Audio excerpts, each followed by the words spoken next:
Are you going to survive the next financial crisis? A lot of people are talking about the economy, but not many people are actually prepared for what is coming.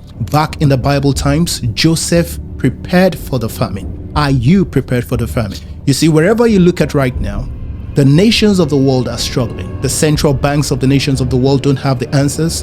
The IMF don't have the answer. Right now, it's been said that about $337 trillion is the global debt.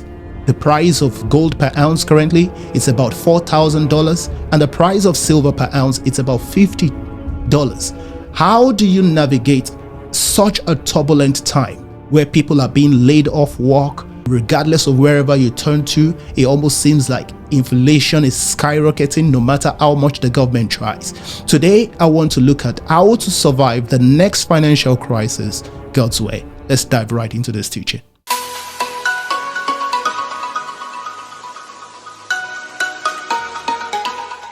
In the book of Genesis chapter 41 from verse 34 through 36, the Bible tells us what Joseph did when he heard the dream of Pharaoh and he interpreted it, and he told Pharaoh what he needed to do. From 34 of Genesis chapter 41, it says, "Let Pharaoh do this. Let him appoint officers over the land to collect 1/5 of the produce of the land of Egypt in the 7 plentiful years. And let them gather all the food of those good years that are coming and store up grain under the authority of Pharaoh, and let them keep food in the cities.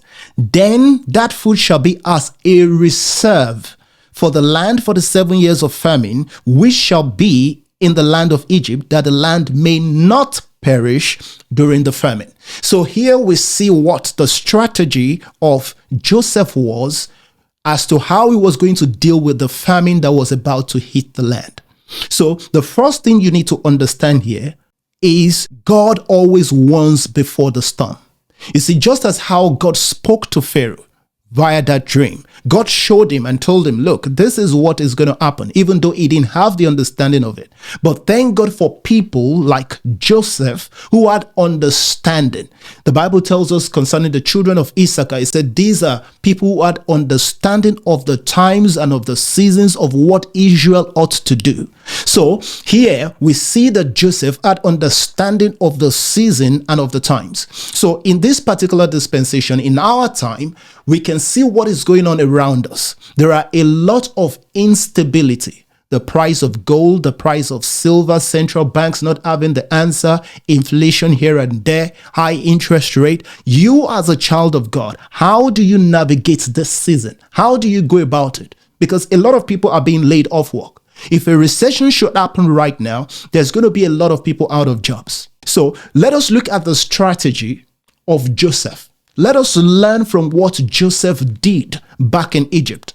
And maybe we are able to put ourselves through this recession that is looming. So the first thing we see here, Joseph in verse 35, it says, "Let them gather all the food of those good years that are coming and store up grain." So we know that God has revealed this, and God had given Joseph the interpretation.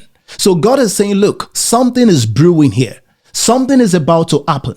The signs are clear. We can see the debt skyrocketing. We can see inflation. We can see the instability. So God is showing all the signs to us. We need not be ignorant. Number 2, preparation is a form of faith. So you need to prepare yourself. This is what Joseph was saying essentially here.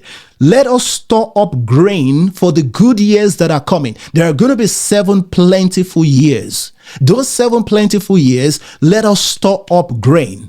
I don't know what you've been doing in the last few months or the last few years, but where we are today is not something that we just find ourselves in. Right from 2020, when COVID struck, everything has been a mess. So what you should be doing or should have been doing is preparing yourself for moments like this. We remember what happened in 2008 when there was an economic meltdown. So Joseph said, in those good years, store up grain. This is the time for you to be saving, to be investing.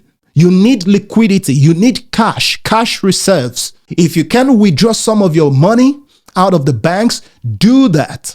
Keep some cash in hand. I'm not trying to scare anybody. but I'm trying to help you navigate what lies ahead. So if you've been investing, that's great. Maybe this might be the time for you to get some gold. This might be the time for you to get some silver or some commodities or some assets that would help you when the time comes that you can convert to cash. You see, don't be overly spiritual like we're just going to pray. I don't like using the phrase overly spiritual because you should be spiritual, but I want you to understand that part of having faith is demonstrating your faith, is having works that accompanies your faith. So you can't just say, oh, whatever will be when it comes to the time, God will lead us. No, God gives us wisdom to act. Let me say that again. God gives us wisdom to act, not just to pray. A lot of people say, oh, prayer is the key. Prayer is the key. No, prayer is not the only key. Prayer is one of the keys. Listen, if prayer is the master key and all you do is pray, then everything would just be working fine for you. I've seen a lot of people, I've seen a lot of nations of the world, community groups that praise all around the clock and nothing is changing. You should pray. In fact, the Bible says you should pray without ceasing. The point I'm making here is this. You need to pray, but you also need to act. You need wisdom to act. Okay, so don't just pray. Look at Joseph. Joseph did not just pray. Joseph acted. Joseph had a strategy. Joseph engaged godly wisdom. You need to do the same thing.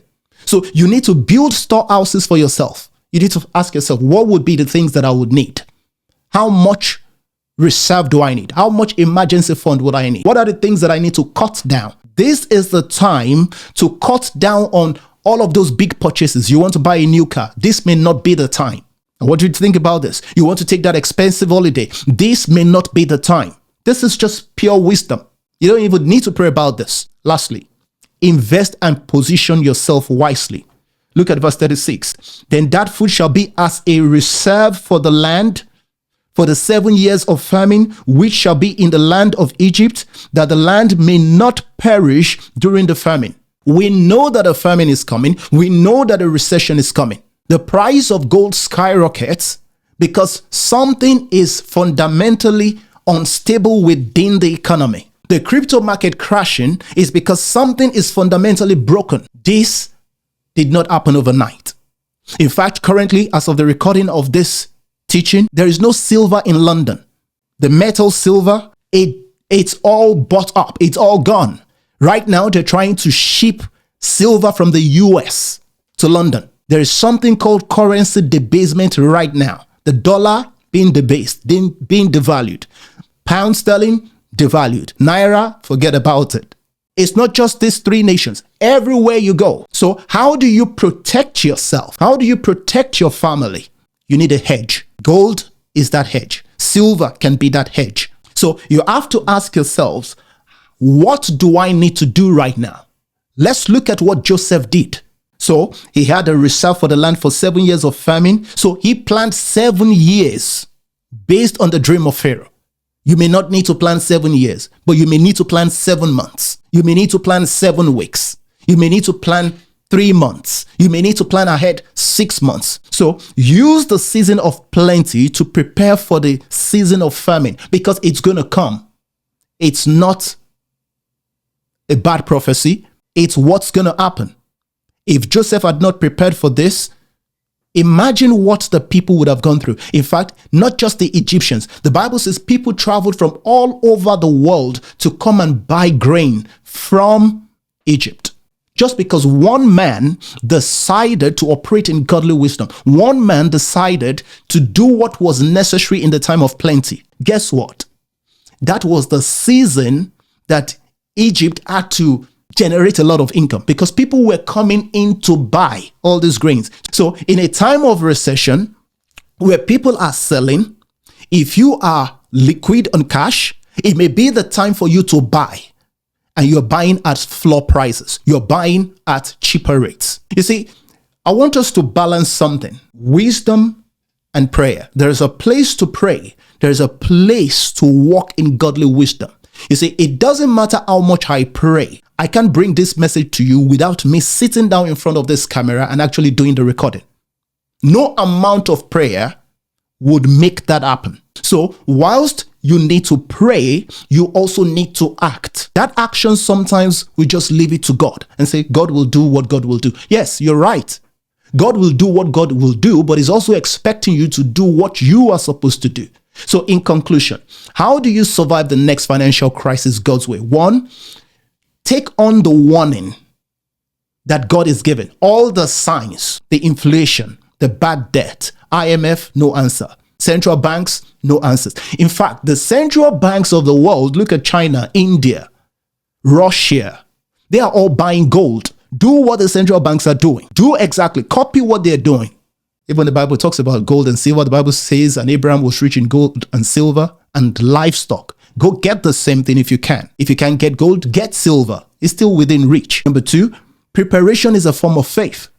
Prepare yourself, prepare your mind, prepare your funds. Be mentally ready, be spiritually ready. Pray, ask God, Lord, what am I supposed to do in this season? What step do you want me to take? What direction do you want me to take? And lastly, invest and position yourself wisely. I hope these steps will help you to navigate the season we're moving into. It's not a question of if it happens, it's a matter of when it happens. I pray the Lord bless you. I pray the Lord be with you, and I'll speak to you in the next one.